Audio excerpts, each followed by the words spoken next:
welcome back to Boys and Ghouls Film Review, folks.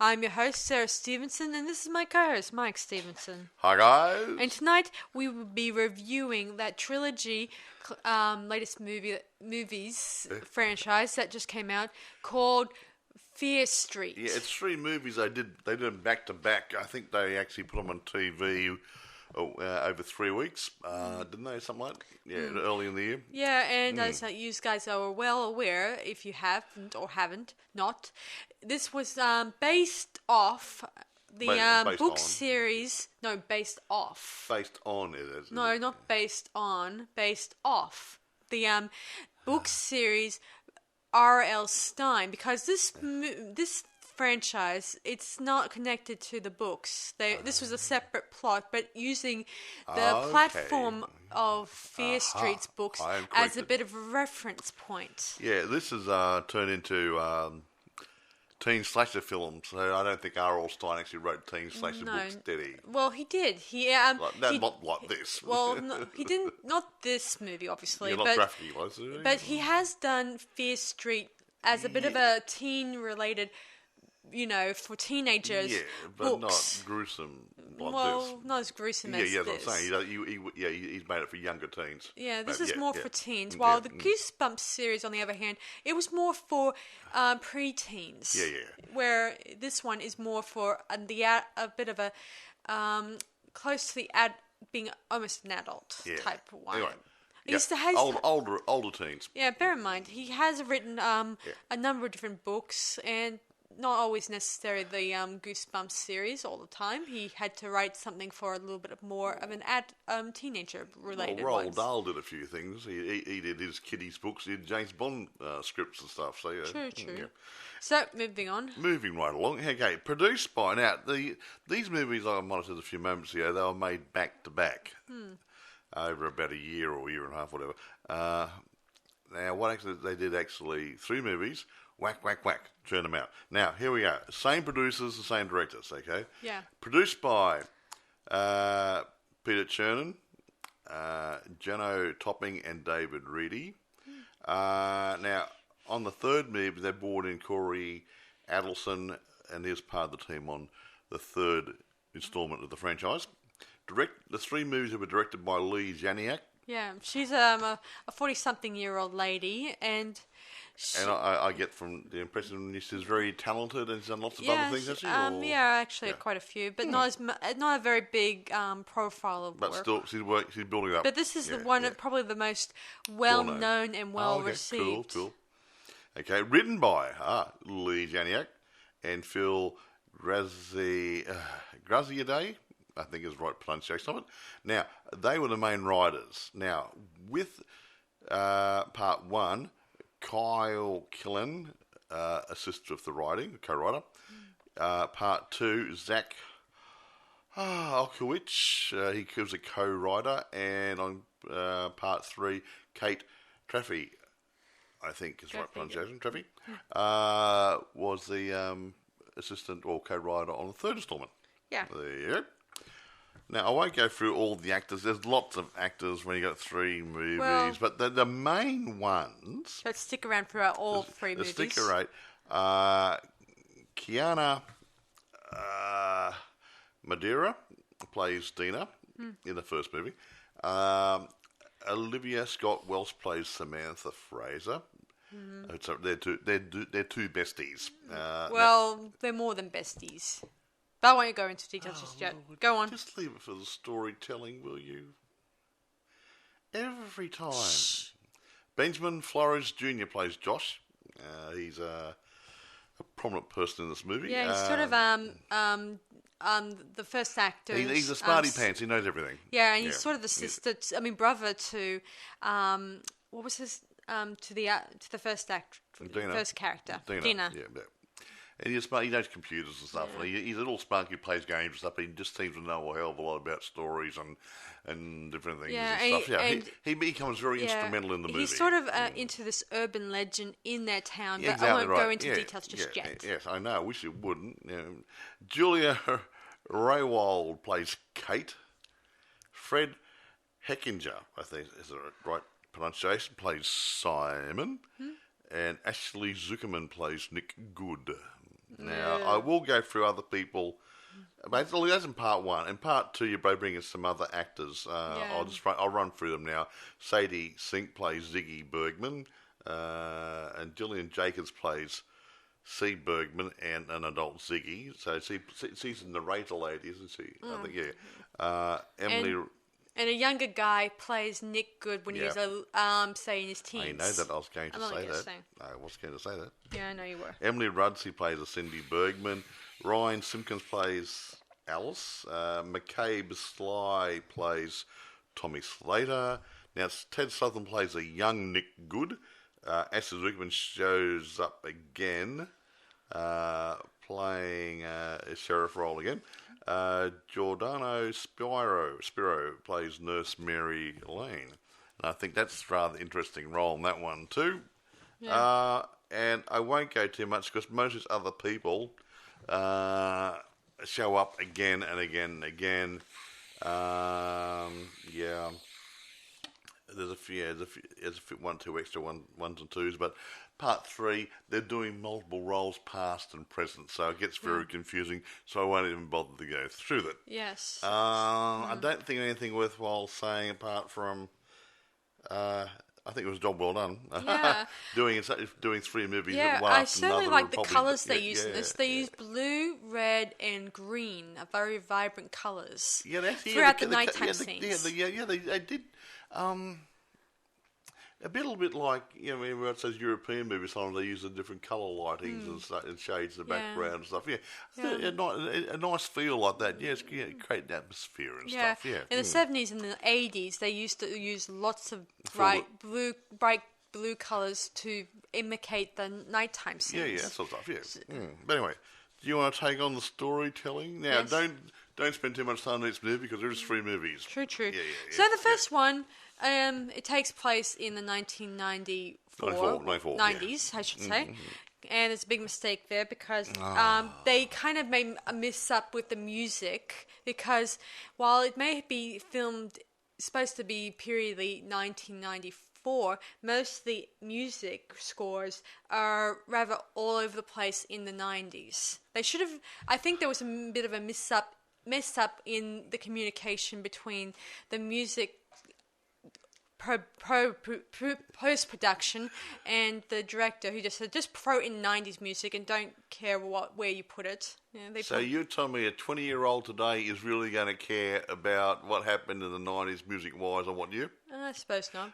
Well, why are we talking about it? Move on and tell the story. Okay, so the story begins where there is 2 towns. That's supposed to be one town, but originally it's been severed. It's separated. Yeah, There is the Shady Side and Sunnyvale. Yeah.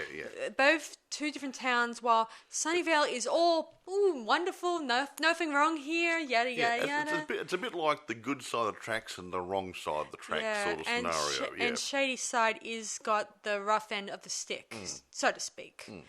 Anyway, so a bunch of kids, they start arranging their prep rally, whatever, and of course it gets ruined because of a recent batch of serial killings. Unexplained serial killings. Yeah. And so it was in the shopping mall at Shady Side, and just so you guys know, all the killings take place in Shady Side, and it's biggest... supposedly the biggest capital of serial killers in the area. They have a lot of Shady Side's a strange place. They have a lot of strange deaths, serial killing type things. A lot of people there have trouble getting work. The criminal element's higher than the other area. Yeah. Everything that can go wrong for place seems to go wrong in Shady Side. True. And as by the time the last movie comes out, we find out why. So anyway, we soon find out after...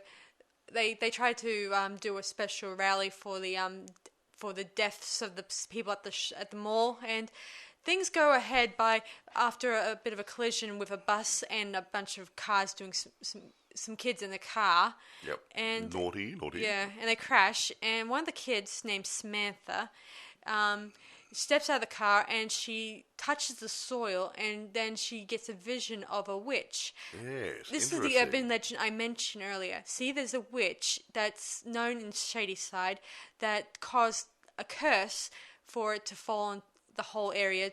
That they're cursed, meaning they won't ever achieve. They just have bad luck. That's the word I could describe it, and it's not really a good place. And throughout the story, Sarah and her friends and her girlfriend, they get chased down by the slasher killer and some previous slasher killers from the past hunting her down. Who was supposedly dead. Yeah, aren't long quite dead. Yeah, they think that it has something to do with the witch's bones. Her name was Sarah, so you know. And A lovely name. quite right, sounds like my name. So Same spelling too. quite right. And so they think that maybe if they could they try to stop this from happening by having Sarah pretend die, or not pretend die. She tries to swallow at first a lot of pills. Oh, the idea is there to break whatever's happening. If she died, there's some sort of a curse, wasn't one it? of the inhabitants who previously did encounter the killers years ago, she actually died, but then she got revived again. And the people, this curse, these people, spirit, whatever, weren't chased for anymore until you die. Well, once you died, We were confused. the link was broken. Yeah. And so he's tried to die, and they're going to revive it. Didn't quite die, so it didn't help. So they end up, her sister, her girlfriend throws her in a tank of water. I think this is where lobsters are. And this is during... I like seafood. And this was when they were inside a shopping mall in order to trap these monsters. I mean, these slasher killers. Closing time. Mm-hmm. That's easy. Yeah. Get locked in. And at first they thought they won, and of course two of their friends get killed, and then and the sheriff, Nick Good, blames those two kids for causing this mishap. Yeah. Even though I think it's wrong when I think about it. And there's they don't really have any proof to say, hey, a witch did it. Well, you can never prove that, especially a dead witch. Hello, you know. Yeah, then we find out that Sarah gets possessed by the witch, supposedly. But then the kids decide to go to the last person they talked to, who, as it turns out, who was named Cindy. I thought it was Kathy. I don't know. Cindy. Who contacted them, telling them that the curse is not broken, because just because you pretend died does not mean the curse is lifted or anything like that. So they head down there. They bring her Sarah. What's the name of the girl who's Sarah's girlfriend? I mean, not Sarah's. I mean, Sam's girlfriend.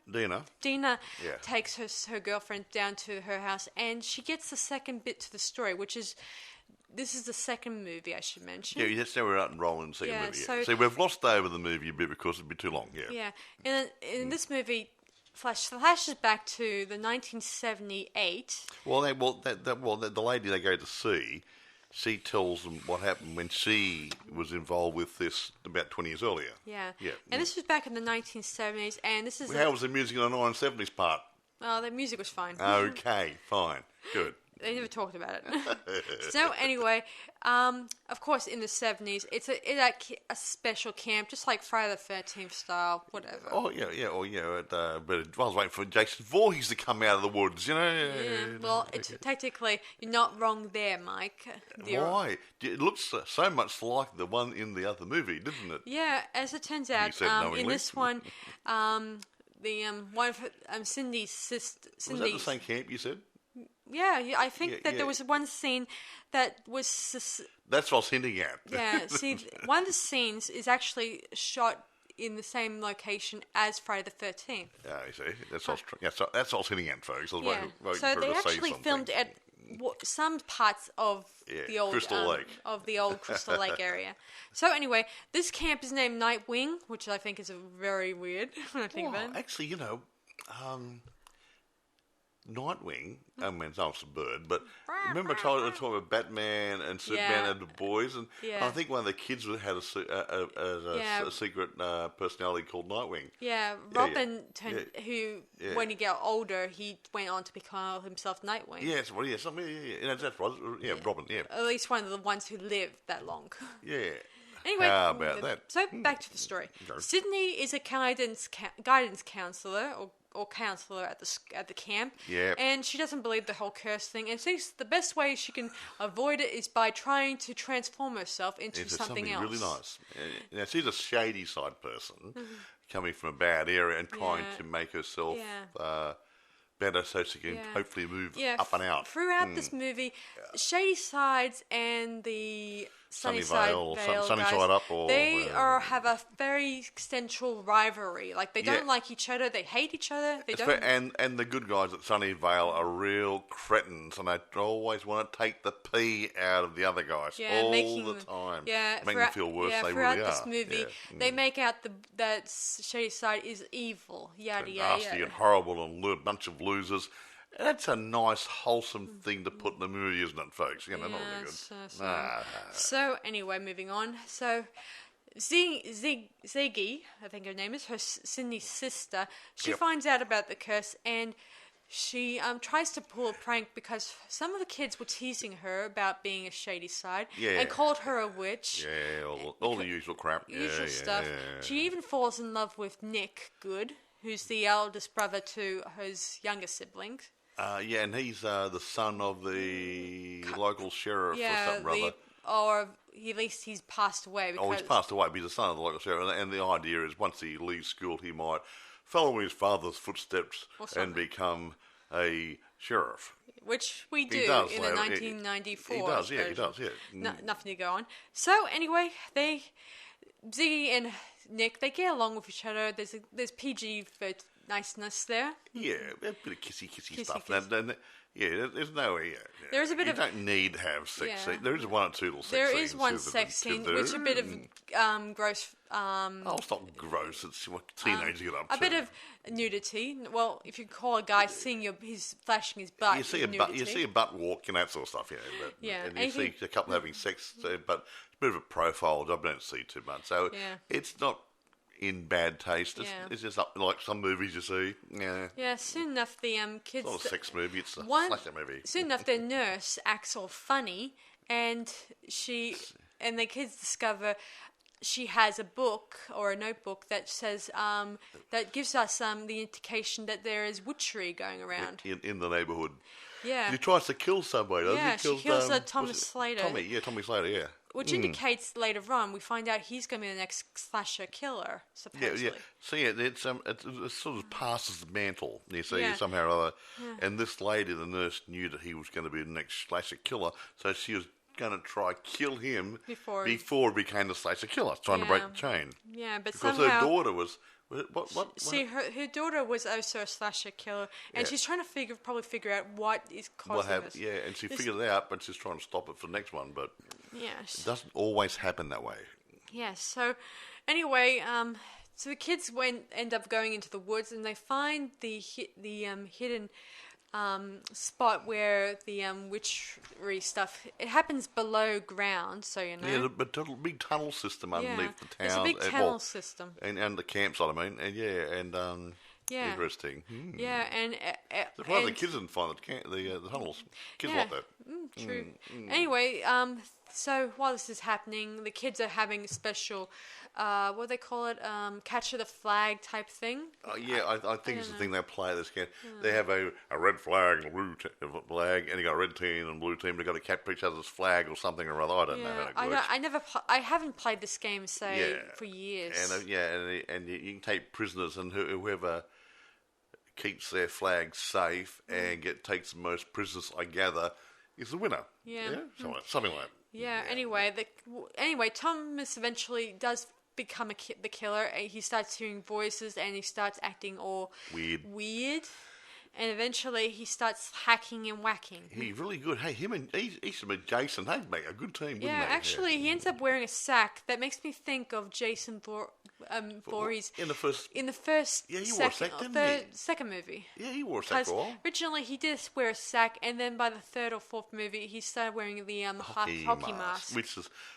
looks better. Which has become Jason Voorhees' signature look. Yes, yeah. Hard. A mask for any occasion.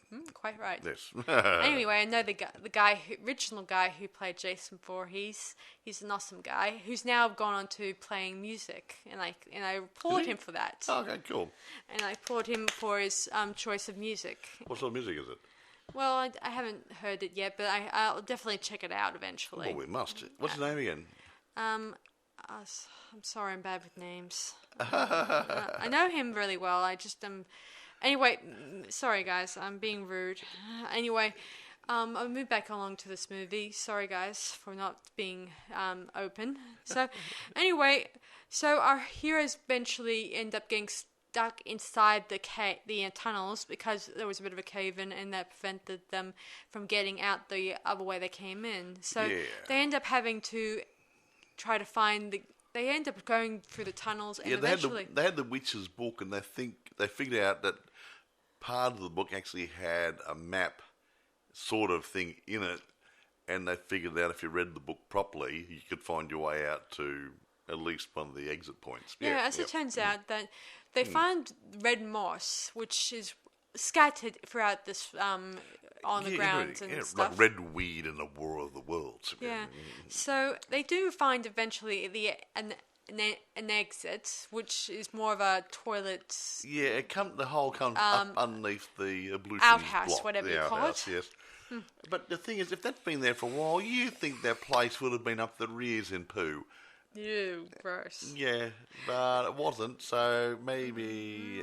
maybe not when people go to the outhouse. Yeah, you could have been wading waist deep into something or other. It would have been really interesting, hey? So, anyway, back to the story.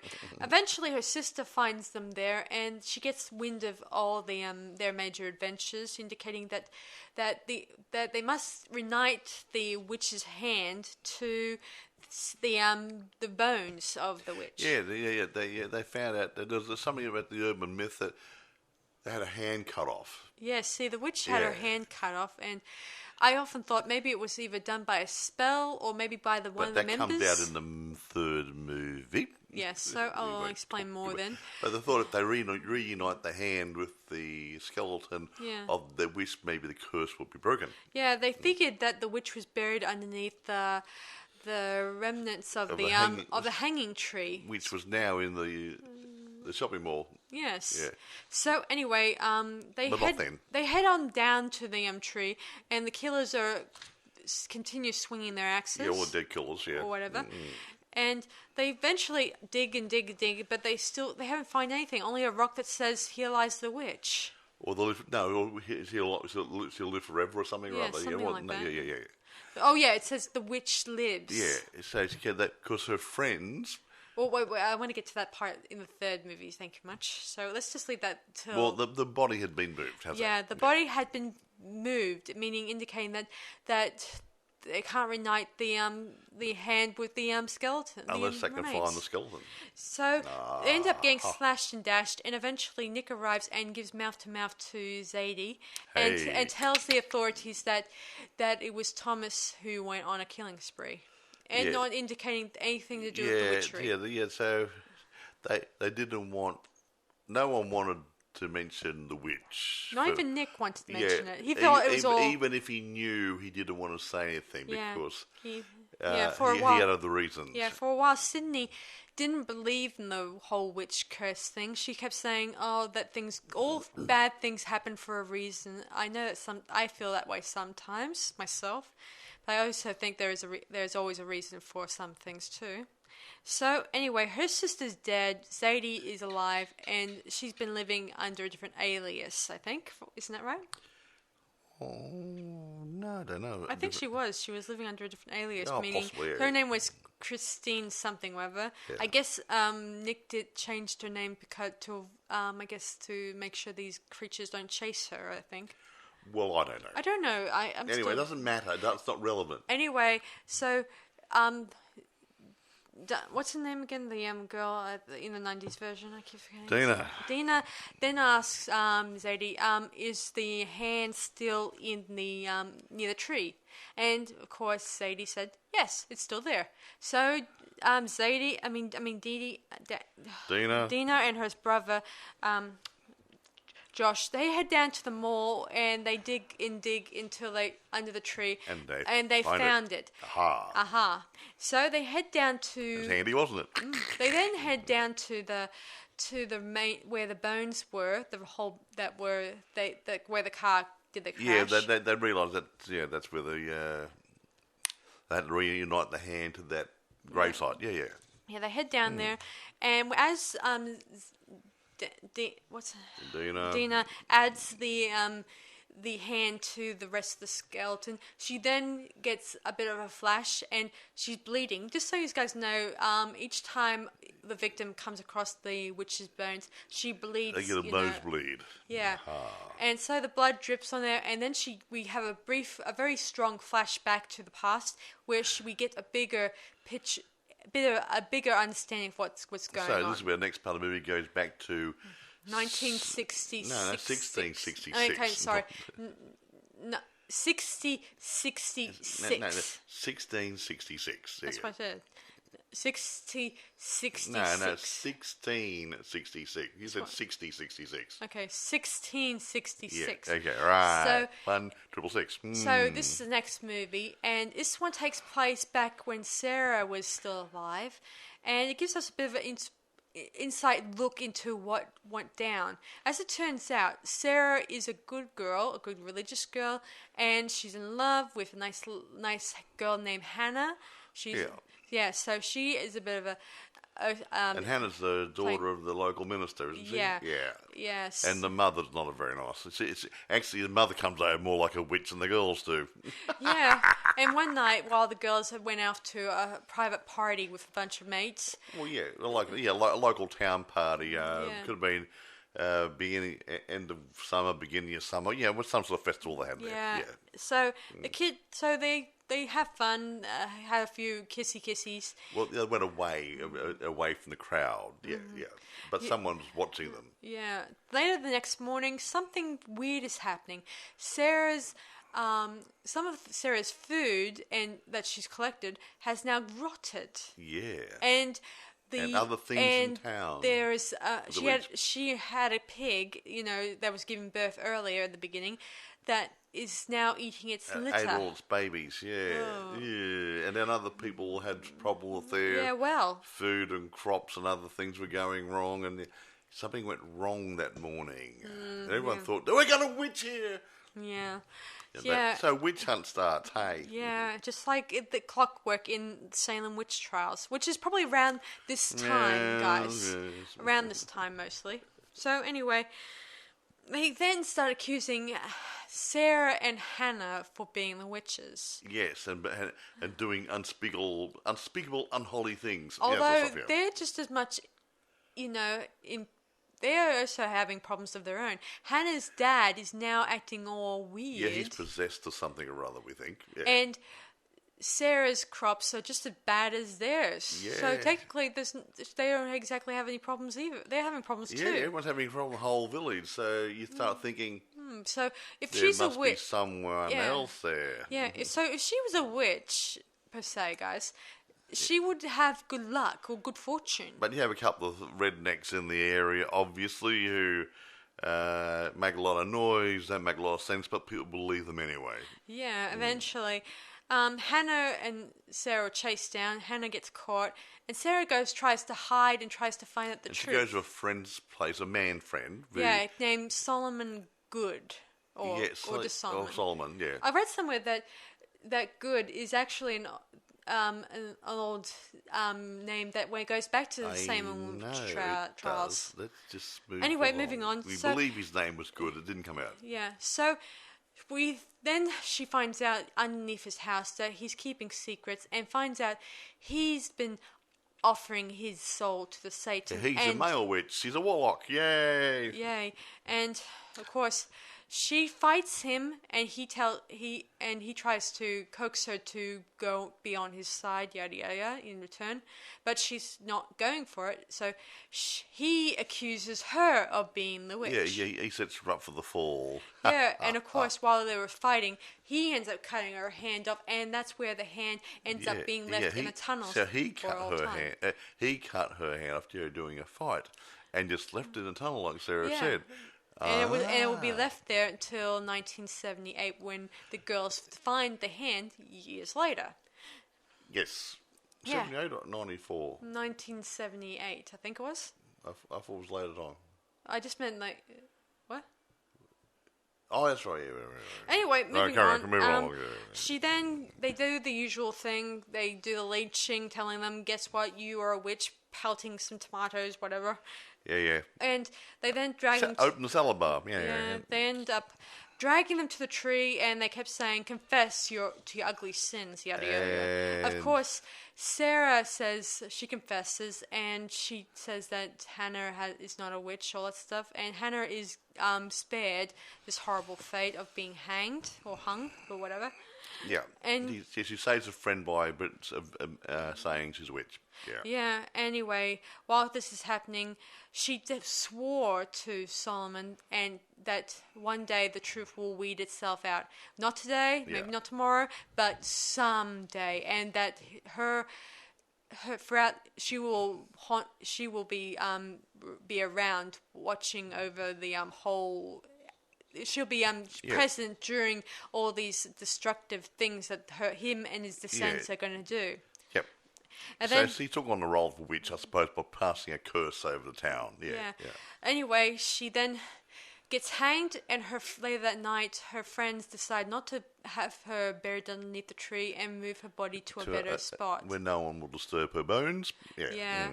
Anyway, they then buried her, and that's where that was the spot where the accident with the cars occurred. Yeah, back to 1994, not 70.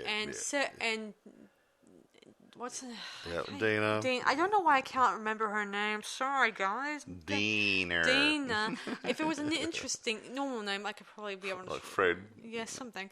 Anyway, so Dina, she wakes up from her trance and realizes the full truth, realizing that Solomon has been passing down this curse to his descendants throughout the age, meaning that they were the ones responsible for the curse. So Nick Good was the warlock who's been name dropping to the devil, who should be the next to be possessed to become the next slasher killer. And while all this is happening, Sunnyvale is blessed with all its good things, but Shayside remains stained with blood. Exactly, and they're the victims which make I think the better Sunnyvale rich and prosperous. Yeah, I think the better term to describe Shayside is that they're like sheep for slaughter. In other words, because the killers go after the shady sides, meaning they're up for grabs. But while the rest of the town, like Sunnyvale, escape unscathed, if that's the word. Even though we do get to see a few Sunnyvales getting killed a little on the way, but they still don't get completely scathed. So anyway, Dean does tell her brother about this and tells him that Nick is the sheriff is not a good person. He's naughty. She drives. They then escape into his sheriff car, and she tells him the full story about how Sarah was innocent and she knew about that Nick's Good's descendants were responsible. And Nick, it's just so you know, it's every oldest son who ends up passing on the oldest son of each of the family line. So, takes out the mantle and pledges allegiance to the Horned One and carries on the family business. So all of Good's family, they get higher positions of power. Nick's a sheriff. His brother is the mayor. I believe it works this way: that the guy who pledges allegiance to the Horned One nominates somebody who's going to become the next slasher. Who then is let loose on the town, Shady Town, to kill people on behalf of the Haunted One. And that happens every so many years. Yeah, they then head back to Zadie's house and they tell her the full story. And Zadie was a bit miffed when she found out that Nick, the guy she liked at summer camp, turns out to be the one responsible. And the only way to stop this curse is by killing Nick Good. Well, there you go then. Yeah, so they set up a plan, and with another a guy who knows a bit about more security, and so they then start setting up a plan where now that Dina's now spread blood on the skeleton, these slasher killers will be chasing her. See, once you have, I think that I'll give you a bit of my understanding.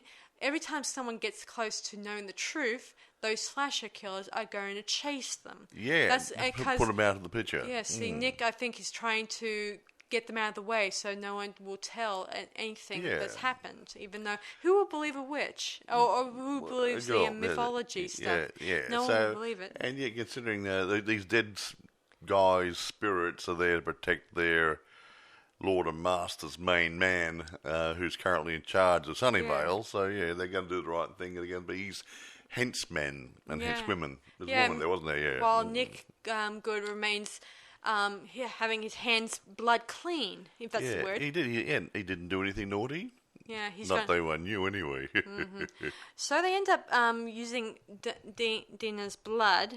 She cut her wrist, and they were gonna, use that as a bit of a bait. Sort of like if you were attempting the dogs, like or sharks, yeah. So they can get lured in by the scent. Yep. So they poured it into a big tin. They made it a paint color. I think that fluoro paint or something, or luminous paint, and they've mixed it up so they can spray it all over the place. They can see track marks and whatever. And these spirity guys, I'm going to follow this. Yeah, they're not very bright, these guys. Yeah, they end up putting them inside each store in the mall. Yeah, they pull out the storefronts. Yeah, see, this is back in the Shady Side Mall again. And they're insured. Yeah, in the mall, they actually spray painted the whole place saying Nick Good is an evil jerk or something like that. Good any advertising's good, hey, Yeah, saying anything that's nasty will get him to come to the place. Yeah. Of course, some of his some security guards, they end up being there, being a waste of time. And get knocked off by the slasher killers. Yep. For getting in their way. Yep. Anyway, Nick eventually arrives and... In the nick of time? Yeah, something like that. Sorry, I won't go there. And Zadie tries to be another bit of bait by pouring the remaining bit of blood onto him, so he will get attracted by these slasher killers. He'll attract the slasher killers, yeah. Yeah, but eventually he escapes back down below to a lower level. Yeah, where actually the shopping mall is built over the old campsite, supposedly, so it's right over the old tunnel system. Yeah, so... And the old village, which used to be there before the campsite was there. So see, it's all the same both locale. Shady Side and Sunnyvale, they were all that was the whole, there used to be one town, but then they became separated, where all the Sunnyvales is all good, while the Shady Side is like all the old people. You've said this before. Yeah, I know that. Anyway, move along. Sorry. Anyway, Dina chases Nick Good, but at the same time, her girlfriend, who's still possessed by the demon or devil, whatever, chases her. Of course, she catches up to her and tries to kill her, but I think Sam starts having she's still a bit of her inside. But luckily enough, Dina was able to, Dina was able to knock her out for a bit, and fight Nick. But at the same time, he gets the upper hand, tells her, "Guess what? You're going to be labeled the most feared killer all the time." Yada yada. Blah blah blah blah. And he says, "I'll get a medal for this hot stuff and make me world famous." Yep. Anyway, however, eventually she gets the upper hand by shoving his hand onto a very big. Anyway, I'll explain. Go on, you say. In this cave system underneath the town, what you have is this heaving, massive evil biological stuff, which looks like organs and stuff. Yeah. Which, when it gets aggravated and the creepy guys have to come out and attack people, they come out of it. So it's like a portal, but it's like a living organism too. So when Dina puts Nick's hand on this thing, he gets all these visions and everything. All the visions from the victims' deaths and pain. Yeah, and everything else that goes through him. Yeah, and he starts seeing ghosts of the previous victims. Yeah, he's been persecuted by them and stuff. Yeah, and we hear in the background Sarah's voice telling him that she'll follow the Good's descendants throughout the years to let him know what they did. Exactly. Eventually, through Dina, she stabs him in the eye. Yeah, so he's dead. Oh, what a shame. And then both the pentagram, there's a pentagram in the special room, and along with the names that were scratched on the wall of all all disappears. All disappear. And the killers vanish, of course, and so everything is sort of good. Returning to all these demon guys disappeared. Yeah, the next morning, things get a little better. As it turns out, Dina's dad is looking at getting probably a new job. Yeah, and it's looking good. And it's looking good. Everything's a little bit more brighter. And before I could say this, before that we get to that, Sunnyvale is going to go for a set of bad luck himself. So someone's driving out of the driveway. Was the mayor or somebody? Yeah, mayor or somebody. And they're moving out of their house or driving out of the driveway, and this big bus goes past and trashes a car with them in it. Yeah, see, dear. When they were crawling out through the tunnels, the girls come out through another secret place. Into a really nice house. Yeah, it turns out I think it's Nick Good's house, and it looks really and wow. on the wall, there's did you family see tree. that family tree? And the one down the bottom, where it all came from, was Solomon's name, and all the other ones came out of it. Yeah, and it's interesting in this house. There's lots of goat mounts here and there. Yeah, lots of goats, stuffed goats and mounted heads of goats and whatever. The thing that comes a little bit too much, but we'll get the idea. That pops out in my mind in that scene was that how much goats make me think of the devil. That's the goat symbol, yeah. Now, what I'm going to say is one thing bugs me in the next scene. What's that? When they go back down and look in the cave system there. Yeah. And you've got a police tape around the place, like it was a crime investigation site in the cave system. The witchcraft book is lying there. The police didn't impound the bloody book, did they? Not even. It was just lying there with police tape around it. Yeah, anyway, back to so things are good. And Josh met sort of a person he met online on YouTube or whatever. YouTube, Facebook, Twitter, whatever. YouTube, Twitter and Facebook has not been established back then. Not that long. Well, okay, whatever. Anyway, he meets up with them, and I guess he's happy that he's happy, joy time. And Dina meets up with her girlfriend Samantha. Their relationship, I should blossoming now. No demon possessions to get in the way. Yes, Samantha's back to her normal self, and they kiss each other, and they celebrate by eating lunch at Sarah's grave. And they kind of scratched in a rock a bit of a gravestone saying Sarah Fear, first inhabitant of Shadyside. Yeah. Lovely. Meaning that she's laid to rest at last. We like to think so. Now, because the next point is the book is sitting there, and just before it fades to black or whatever, you see a couple of young hands grab the book and disappear off screen. I looked at those hands and young kid? I think it's a girl.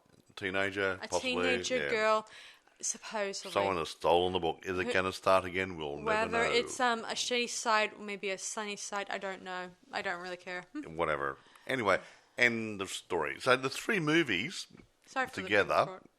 Well, I suppose it's a bit like a mini-series. Each movie's about an hour and a half long or something. So yeah, a bit like a mini-series, but three movies. I did like the middle one because it makes me think of the Friday the 13th series. Yeah. A little bit. So the first movie was good.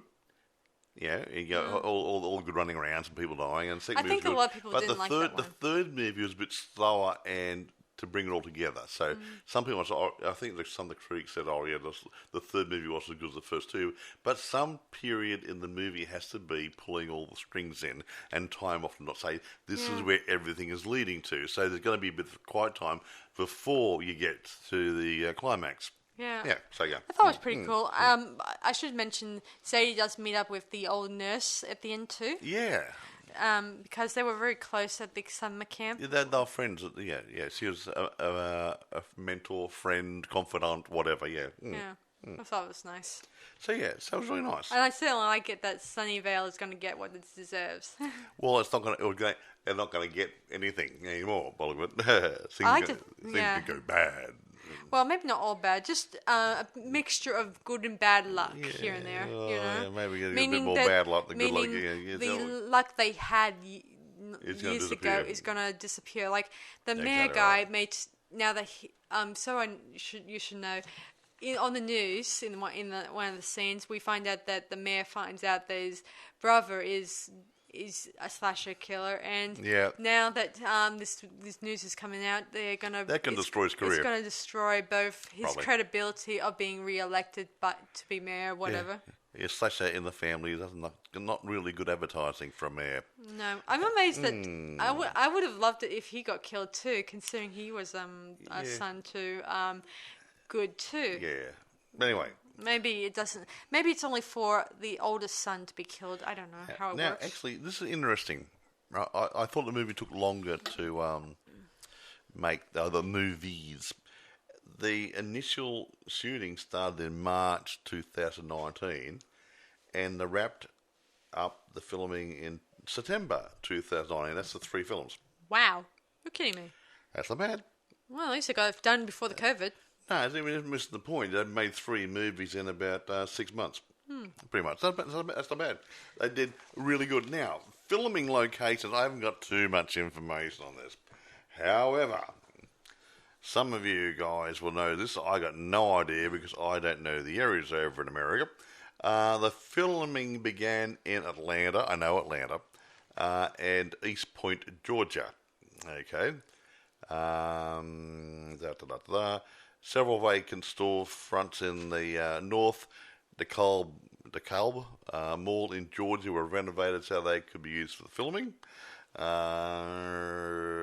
Production also took place at Hard Labour Creek State Park in Rutledge. So a lot of you guys over there know where it is. I have got no idea. So they did that. Yeah, they did the 3 movies in 6 months. Generally, I'm not going to go for all critics' reviews. I'll be here all night. However, generally, favourable reviews for the 3. But like I said, some critics thought the last movie was a little bit slow moving. But you only had action. Then it dips down to a bit quieter, and then start to bring everything back together before you get your major climax. So that's the way you normally do a story. Cool. Yeah, I thought it was pretty cool when we flashed back to the past, and it gave us a bit of a 30-minute explanation of what went down in the past. Instead of you need some stuff in there to bring it all together, and that's all the bringing together bits. Look at Star Wars. The first movie, which is Star Wars 4, New Hope. Okay, that was a good movie. No doubt. Now, the next movie was Empire Strikes Back. And I thought that was a bit slow compared to the first movie. But then they had the last movie, which is Star Wars 6, which is Return of the Jedi, was really, really good again. But that lull in the middle was building up for the next part of the story. I also think it was it played an interesting part. Yeah, not knocking it or anything. It filled in more storylines and subplots and whatever and things. And I often think, and not many reviewers probably may agree with me, that without Empire Strikes Back, we would not have the interesting impact to that said interesting twist. Exactly. And think of all the merchandising that would have missed out on, hey, folks. Yeah, so anyway, another thing about this is that throughout all 3 movies, there was a bit of product placement where you get to see a lot of the old R.L. Stine's books of Fear Street all over the place. No, Well, really? Well, Yeah. at the opening, we see a woman working in a bookstore where we see a few books from R.L. Stein's. R.L. Stein, and in the end, in the third movie, we see Dinah wearing Dina wearing a sort of a knife-proof vest made of R.L. Stein books. Oh, that's right. Yeah. Fear That's Street funny. books. He made not a bulletproof vest, but maybe a blade-proof vest, so that if we get stabbed, there's all these books, all these paperbacks stuck together. Yeah. They're very interesting. Yeah, another good thing about this, when they were filming the 1666. Yeah, 1666. Yeah. You got it right on. Movie. They were actually R.L. Stein was present during that filming. Was he in the crowd? Was he? No, he was Oh, just just stand there. he was just watching Behind the scenes. behind the scenes. Okay. You know, Sometimes people sneak in. Can I stand there and get in purity clothing and watch it? But so he wasn't. He stand next to DOP or somebody. Okay. yeah. As I said before, this is not one of R.L. Stein's books, so I don't. Well, it was. They took the idea from, but they built a totally different story. Well, I just meant that this was never taken from any of his books. No, the whole, but Meaning, it was an original idea from a writer who probably thought, nah, I think I like to. I got inspired by R.L. Stein. That's the whole point. Yeah, stuff. they got it and they got the idea, so I can do better. And they developed a different sort of storyline around it. That's all it is. Yeah. The one interesting thing is that when at the first movie, when they were when Dina was having a relationship problem with Samantha, she was called Sam at the beginning, and I thought, is this a boy she's obsessed with? But as it turns out, it was a girl. Samantha. I was a bit surprised, and not really surprised. Okay. I mean, I wasn't surprised. I was just, I know that Sam could be good for both a boy and a girl, just like Leslie could be good for a boy or a girl too. Well, they spell it differently though. True. Leslie and Leslie. Yeah, one's L-E-Y and one's L-A-E. So so that's the matter. And so even though not too many R.L. Stein movies does the odd gender-related story. Yes, okay. Not them. I've read too many. I've got no problem with it. I have nothing against R.L. Stein's work. It's just that I often find it hard to relate to when it comes to That's okay. stuff. That's your personal thing. It doesn't take away from the movie. Yeah. Although I did enjoy the story, I like the fact that I like the eras it flashes to. I like the I mean, I was brought up in the 90s, and so I've experienced firsthand the style and fashion, even though... And the music, it doesn't matter what year it was in, was it? Yeah, not so much, but I do remember, I remember that the 90s was quite different. I'm not sure how different, I mean, I don't know what the style was back then, but the style they were trying to duplicate back then wasn't too bad. It was not too bad. It's not much different to today, really. True. I look at the kids today. I mean, kids are a bit more sloppier and dressed nowadays, but it was not much different. Yeah, I don't know what the 90s wore back then. I was still a little kid when all this happened. Anyway, now... And my sister would have a better understanding of what clothing kids probably would have worn. Her sister was a clothes horse. Yeah, always going to shop. Well, I've got a few dolls that Dad taped down the shops. As for the 70s one, in the second movie, well, that's pretty much covers what was going down in that one, because it looked like Friday the 13th a little bit, because that sort of period, where they had the period hairstyles, the period names like Thomas and Nancy or whatever names you come up. The normal names you find in all the other movies. That period, yeah, the styles that you're looking at, and I gotta admit, I often thought Sydney was gonna be the final girl. Cindy was going to be the final girl, but as it turned out, it didn't. No, it was her sister. It's amazing that in more movies, even new ones, they fight against what's possible in a story. Exactly. Like you think it's the prudish final girl who's going to walk away unscathed. More often than not, they always want good triumphs over evil. We want a nice girl who may or may not be sexually active, but might be a virgin, but maybe just someone who might be not a player, that sort of stuff. Yeah. In that one, it was there was pretty much hinting, very big hints that this girl was a virgin and her boyfriend was a virgin, supposedly. Although it doesn't stop him, but it doesn't stop him from getting a bit of ass grabbing. I won't joke with that. She got a donkey. Well, there you go then. Oh, not an ass. Oh, sorry. Anyway, her sister Zaggy, whatever. It's so hard. Dana. No. Oh, which one? Who? What? Zane. Oh, Ziggy. Ziggy. Yeah. Why don't you just write the names down and have them in front of you instead of trying to remember them? It's just a little hard name to Ziggy to say. Like Ziggy and Zaggy. Ziggy Zag. I mean, I could say Zach, but not Ziggy. Ziggy's not exactly a name you can really Why not? give I your like kid. Ziggy. Anyway, Ziggy Stardust, the spiders from Mars. She was a very snipey type girl, or not snipey. She's pretty much an I guess the right word for describe her was she had an attitude. She had an attitude, but it was an attitude that speaks volumes in this movie. Yeah, but it worked. Yeah, she had to have the attitude. Yeah. Her sister was the other way around. She was the other end of the spectrum. Yeah. Now let's move right along, okay? Mm-hmm. Let the people go and watch the movie. Now here's the hard part. Okay, here comes the fun. Availability. I went on to Amazon.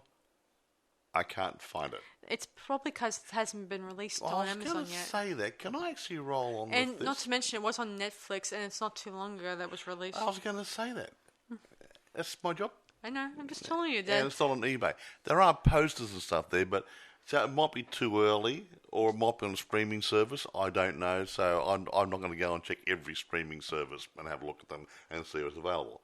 But it has been released on Netflix, obviously, because we wouldn't have seen it otherwise. So it's out there. If it's not on Amazon or eBay yet, it soon will be, and other similar sites. You should be able to stream it. I would like to think somewhere. If not, hold off for another couple of months. You'll probably find it coming to light. Yeah, I would agree with Mike. I mean that. This is the first time that you may have to wait a couple of more months before it gets released onto DVD. Exactly, because it's obviously doing the rounds of different things, and I don't know what happens after it shows up on Netflix. They do it several times over a couple of months, or I don't watch Netflix myself. And I don't watch Stan or the other. I don't use those sort of things. So other people do. If you want, Mike, do you want to check out the previous reviews from other reviews? No, I didn't write them down because there'd be too many. We'd be here all night. Okay, so do you want to? I just said what generally favourable reviews. Okay, so do you want to rate this now? Yes, 9.5. I'm going to give it just 9 out of 10 myself. I may take a half away. Because they made a couple of little boo-boos in the movie. Yeah, same here. And I'm not going to mention what they are. Let's call it an Easter egg hunt.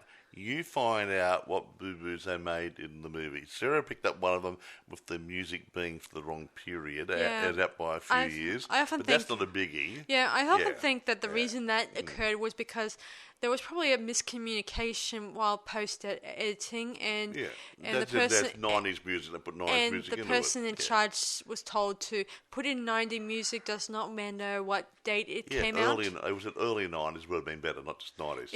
If this movie was... The first one was written, Fear Street Part 1 90s version, I could probably we can get away with it. 1994, then you go to 74, so you wouldn't have anything in the late 70s or 80s. Yeah, it's just attention to detail. That little things. Look, it doesn't take away from the movie. Just that, like I said, I'm a stickler for detail. Yeah. And sometimes little things do stick out a bit. Sarah did raise an issue. I saw a couple of other little things here and there. Not major issues. Yeah. There was even one song on there that was made in 1994, but was released a year after 1994. So it's released in 94, but was released a year later. I didn't say it was recorded in 94, but it was actually released in 95. Yeah.